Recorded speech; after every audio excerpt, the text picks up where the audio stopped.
Hi friends, మా friend tiffin shop ఒకటి నడుపుతున్నాడు.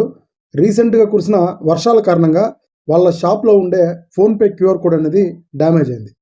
సో వచ్చిన కస్టమర్స్ అందరూ కూడా ఆ క్యూఆర్ కోడ్ని స్కాన్ చేస్తే అది వర్క్ అవ్వట్లేదు. ఇదేమో మళ్ళీ అప్లై చేయాలని నాకైతే ఫోన్ చేశాడు.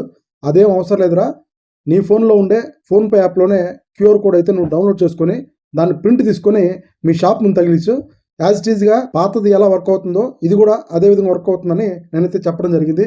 సో ఫ్రెండ్స్, మీలో కూడా ఎవరికైనా సరే మీ ఫోన్లో ఉండే ఫోన్పేలో క్యూఆర్ కోడ్ ఎలా డౌన్లోడ్ చేసుకోవాలనేది ఈ వీడియోలో నేను క్లియర్గా స్టెప్ బై స్టెప్ ఎక్స్ప్లెయిన్ చేస్తాను. ఎక్కడ కూడా స్కిప్ చేయొద్దు.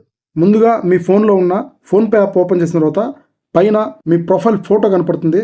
దాని మీద ప్రెస్ చేయగానే మనకి ఇక్కడ QR codes and UPI IDs అని ఉంటుంది.